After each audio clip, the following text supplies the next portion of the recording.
Hello students, I am Aruna Tiwari, your English teacher. So today we will read from the book English Reader, chapter 13. Chapter 13, The Voice of Punch. आज हम इस story को पढ़ेंगे, the voice of पंच, पंच की आवाज़। पंच गाँव में जब पंचायत जो लगती है, पंचायत क्या है, जो वहाँ के देख रेख के लिए, गाँव के देख रेख के लिए जो एक वहाँ, क्योंकि पुलिस और ये सब नहीं होती है तो लोग पंचायत में ही लोग जाते हैं अपनी प्रॉब्लम्स को लेके। तो वहाँ जो लोग रहते हैं वो उन्हें ही इस तरीके से लोग भगवान की तरीके से ट्रीट करते हैं कि जो वो कहते हैं वही लोग मानते हैं, गांव के जितने भी लोग होते हैं। तो 5 लोग होते हैं, इसलिए उसे पंच कहा जाता है। तो आज ये स्टोरी जो है उन्हीं के बारे में, द वॉइस ऑफ पंच, पंच की आवाज़।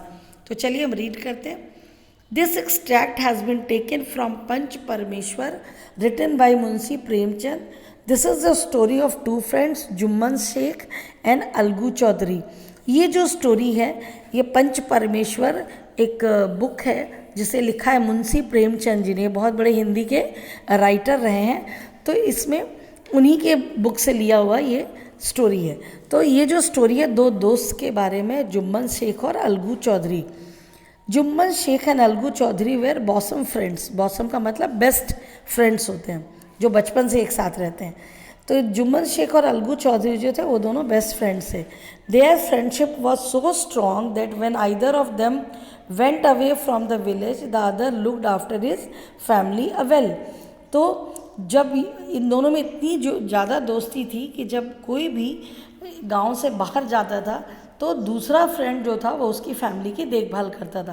पहले ज़माने में लोग जब कहीं बाहर जाते थे तो काफ़ी दिनों के लिए जाते थे, क्योंकि जाने आने में लोग को टाइम लगता था। तो इसीलिए तो दूसरा फ्रेंड जो रहता था वो उसके दूसरे के परिवार की रक्षा करता था, उसकी देखभाल करता था। Jumman had a maternal aunt. Maternal का मतलब होता है जो मम्मी के साइड के लोग होते हैं, जैसे नाना नानी, मामा मौसी, तो उसे कहते हैं मैटरनल। तो जुम्मन की एक मैटरनल आंट थी, मतलब उनकी एक मौसी समझ लीजिए, मौसी थी। शी हैड सम प्रॉपर्टी, तो उनके पास कुछ प्रॉपर्टी थी। Jumman assured her to look after her if she transferred the property on his name. Jumman जो था वो उनकी देखभाल करता था और वो चाहता था कि उसने उनको कहा, आंटी को, कि आप अपनी प्रॉपर्टी अगर मेरे नाम पे कर देती हैं, जो भी आपके पास प्रॉपर्टी है।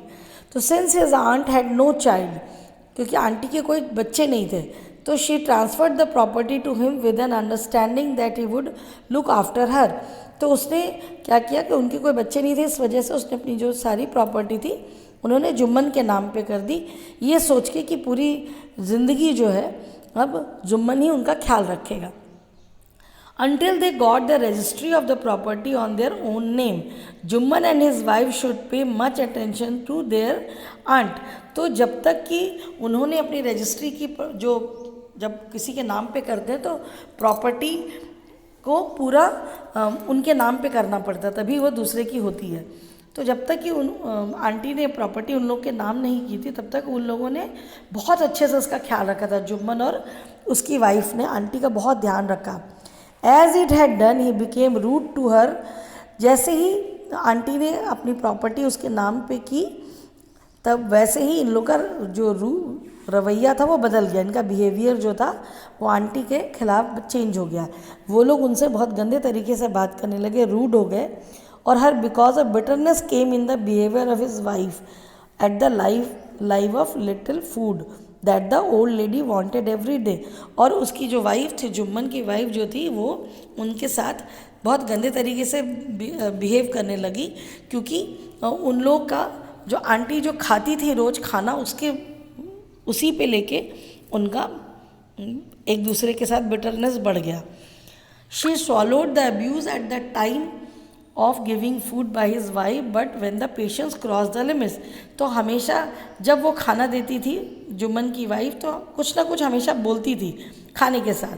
तो जो आंटी थी वो इन चीज़ों को बर्दाश्त कर रही थी जब तक कि मतलब वो उनका लिमिट पूरा क्रॉस नहीं कर गया, जब तक कि उनके सहने की जो शक्ति थी वो ख़त्म नहीं हो गई।